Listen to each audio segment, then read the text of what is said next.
السلام علیکم لسنرز، میں ہوں آپ کی ہوسٹ نیلم، اور نیلم آپ کو اپنے چینل میں ویلکم کرتی ہے۔ شروع کرتے ہیں آج کی سٹوریز اللہ کا بابرکت نام لے کر، جو انتہائی عالی رتبہ اور بہت جلیل القدر ہے۔ اور شروع کرتے ہیں آج کی سٹوریز۔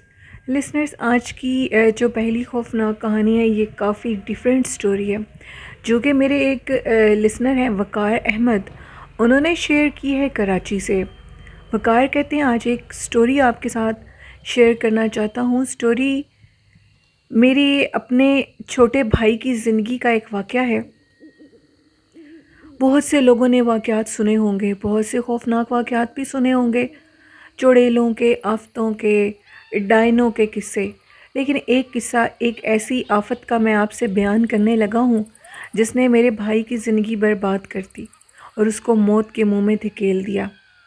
ہوا کچھ اس طرح کہ میرا جو بھائی ہے، وہ جو جاب کرتا تھا، اس کا نیم تو میں آن ایئر نہیں کروں گا، اس سلسلے میں اس کو شہر سے باہر زیادہ رہنا ہوتا تھا، یعنی سندھ کے علاقوں کی طرف، جہاں پر ریت، مٹی، پہاڑ سب کچھ ہی ہے۔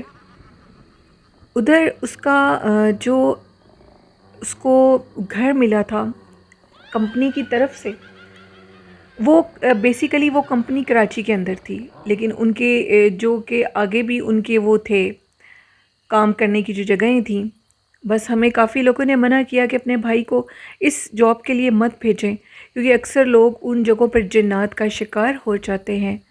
میرے بھائی کو جو وہ جاب ملی، ادھر جاتے ساتھ ہی اس کے ساتھ یہ واقعہ پیش آیا اور پھر اس کی زندگی کا رخ بدل گیا۔ یہ کہانی ایک ایسی ڈائن کی ہے جس کو ہم دوسرے الفاظ میں موڑیل بولتے ہیں۔ وہ کہتے ہیں کہ موڑیل بھی چڑیل کی ایک بہت ظالم قسم ہے، جو کہ ریگستان میں اور پہاڑی علاقوں میں رہتی ہے۔ یہ زیادہ تر عورت کے روپ میں رہتی ہے اور یہ زیادہ شکار مردوں کا کیا کرتی ہے، ان کو محبت اور پیار کا جھانسا دے کر۔ میرے بھائی کی جب جاب شروع ہو گئی تو وہ رات کے ٹائم جب واپس آتا تھا تو اس کا جو گھر تھا، وہ آپ اس کو گھر نہیں بول سکتے۔ جب ہم اس کی ڈیڈ باڈی لے کر آئے تھے تو ہم نے وہ جگہ دیکھی، ہوا کچھ اس طرح کہ وہ جیسے لکڑی کے بہت بڑے بڑے پلر ہوتے ہیں، ان کے اوپر انہوں نے لکڑی کا ایک گھر بنایا ہوا تھا، اور ادھر انہوں نے وہ کمرے بنائے ہوئے تھے باقاعدہ، 3 سے 4 کمرے تھے جہاں پر وہ لڑکے آ کر رہا کرتے تھے۔ خیر میرا بھائی ادھر بہت خوش ہو گیا تھا، اس کا بہت دل لگ گیا تھا ادھر۔ میرے بھائی نے یہ ہمیں آ کر صرف اتنا بتایا کہ بہت جلد میں شادی کر لوں گا، اور اس کے بعد وہ کہتے ہیں کہ شادی تو وہ کر لے گا، لیکن امی نے پوچھا کہ تم کس سے شادی کرو گے؟ اس نے ہمیں کہا بہت جلد میں آپ کو آپ کی بہو سے ملواؤں گا۔ یہ سارا واقعہ اس نے اپنے ایک دوست سے بیان کیا۔ واقعہ اس طرح تھا، اس نے اپنے دوست کو یہ چیز بتائی کہ ایک لڑکی ہے جو کہ میں جہاں پر جاب کرتا ہوں، رات کے ٹائم وہ لڑکی اوپر آتی ہے میرے پاس، مجھے تو وہ کوئی پری لگتی ہے، وہ اتنی خوبصورت ہے جس کو دیکھ کر میں دنگ رہ گیا، میں ششدر رہ گیا اتنی خوبصورت لڑکی کو دیکھ کر۔ وہ دور ریگستان کے قریب پہاڑی علاقوں میں اس لڑکی کی رہائش ہے، اور وہ لڑکی اتنی دور سے صرف مجھے ملنے کے لیے آتی ہے۔ میں نے یعنی اس کے دوست نے پوچھا کہ وہ لڑکی تمہیں ملنے کیسے آتی ہے؟ وہاں پر تو مرد کے علاوہ کوئی عورت ذات رہ نہیں سکتی، اتنی اونچی لکڑیوں کے پلر پر وہ کیسے چڑھتی ہے؟ تو اس نے کہا کہ ایک دن میں کیا دیکھتا ہوں کہ وہ لڑکی انہی لکڑی کے پلروں کے اوپر سے رینگتی ہوئی میرے پاس آ رہی تھی۔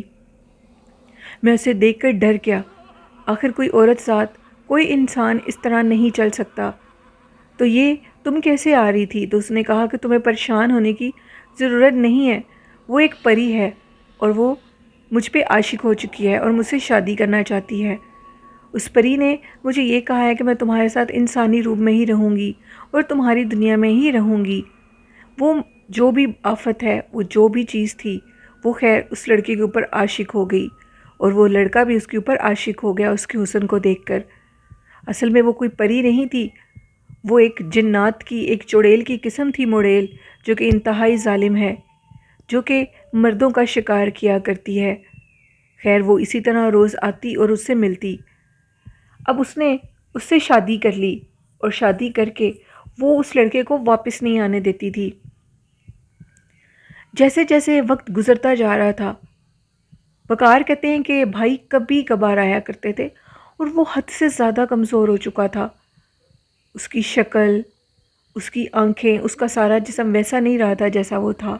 وہ نہایت خوبصورت تھا، لیکن آہستہ آہستہ اس کی آنکھیں بالکل اندر کی چلی گئیں اور اس کا جو جسم تھا، جو کتنا موٹا اور صحت مند تھا، وہ بالکل ویک ہوتا جا رہا تھا، اور اتنا ویک ہو گیا کہ وہ بالکل ہی موت کے منہ میں جانے لگا۔ لیکن وہ اس جگہ کی جان نہیں چھوڑتا تھا۔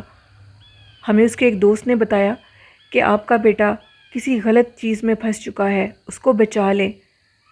وہ آفت روز آتی تھی اور اس کے ساتھ رہتی تھی۔ وہ دونوں کسی میاں بیوی کی طرح رہتے تھے۔ پھر اس کے بعد ہمیں جب پتہ لگا کہ بھائی کی حالت بہت زیادہ خراب ہو چکی ہے، ہم لوگ جب ادھر پہنچے، وقار کہتے ہیں، تو یہ پتہ لگا کہ بھائی بالکل آخری سانس لے رہے تھے۔ وہ بالکل ختم ہو چکا تھا۔ ڈاکٹر کے پاس جب لے جایا گیا تو پتہ لگا کہ اس کا اندر سے ساری جو بھی انسان کے اندر ہوتا ہے سسٹم، وہ سارا ڈیڈ ہو چکا ہے، وہ سارا ختم ہو چکا ہے، جیسے اسے کسی نے کھا لیا ہو۔ وہ اس قدر ویک تھا کہ راستے میں ہی اس کا دم نکل گیا۔ ڈاکٹرز نے جب اس کو چیک کیا تو وہ بالکل اندر سے کھوکھلا ہو چکا تھا، ختم ہو چکا تھا۔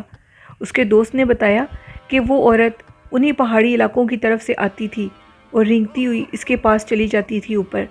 ہم سب دیکھتے تھے۔ ہم نے آہستہ آہستہ کر کے اس جگہ کو چھوڑ دیا، لیکن وہ اس جگہ کو نہیں چھوڑتا تھا۔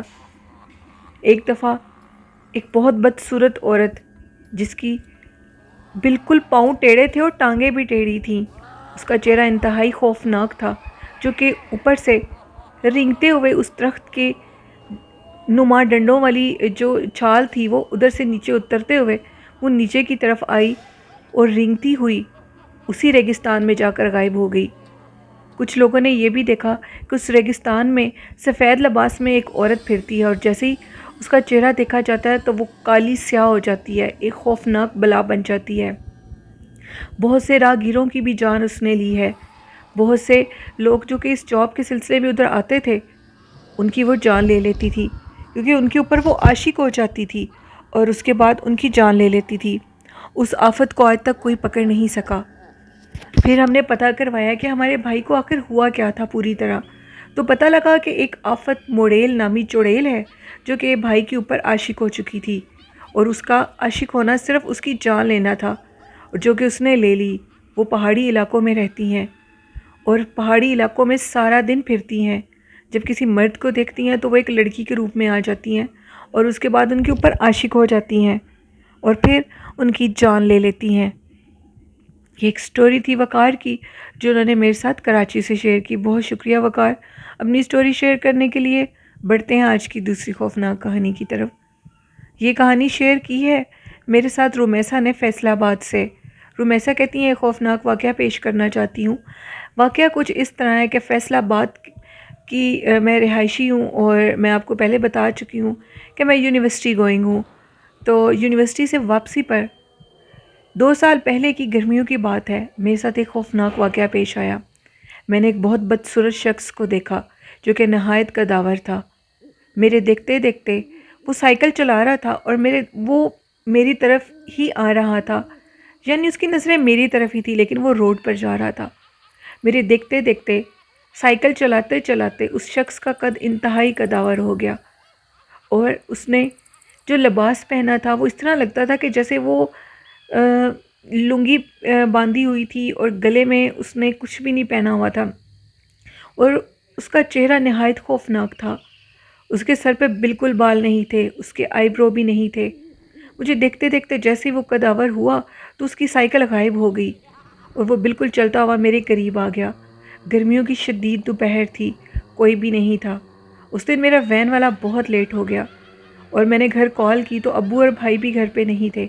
مجھے مجبوراً اپنی یونیورسٹی سے پیدل نکلنا پڑا، کیونکہ تھوڑی ہی فاصلے میں میری یونیورسٹی تھی۔ جیسے ہی وہ میری طرف آیا تو میں نے بھاگنا شروع کر دیا۔ میں نے پیچھے سے پلٹ کر دیکھا تو پیچھے کوئی بھی نہیں تھا۔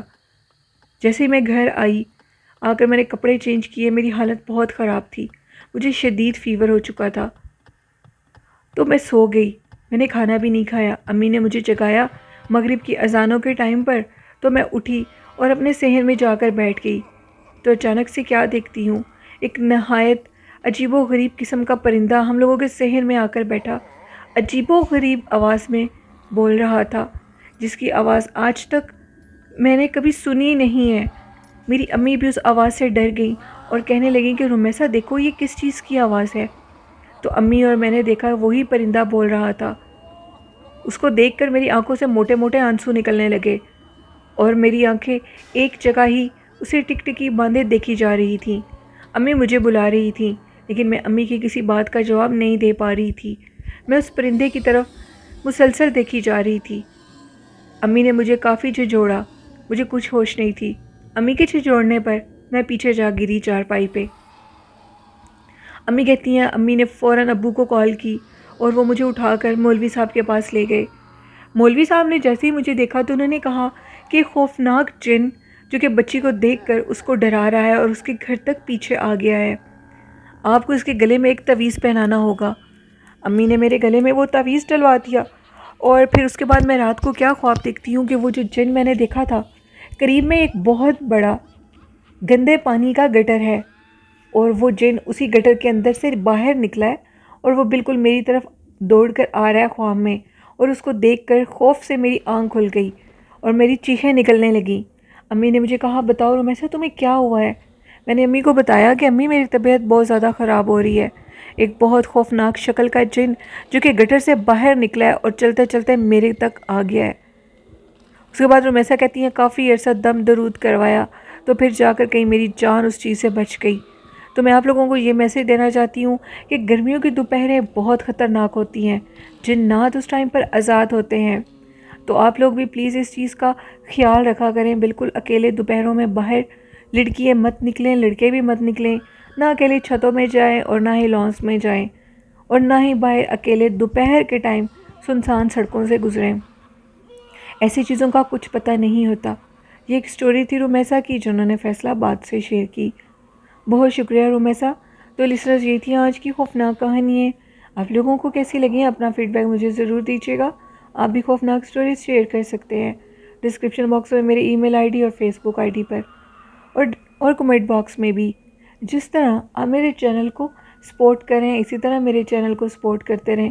آپ کی سپورٹ میری بہت حوصلہ افزائی کرتی ہے۔ اور آج کا اچھا میسیج یہ ہے کہ نماز کو اور قرآن پاک کو درود شریف کو اپنا وظیفہ بنا لیں تو اللہ پاک ہمیں ضرور کامیابی دے گا۔ اور اپنے والدین سے محبت کریں، پیار کریں۔ یہ میرا اچھا میسیج تھا، آپ اس پہ ضرور عمل کریں گے۔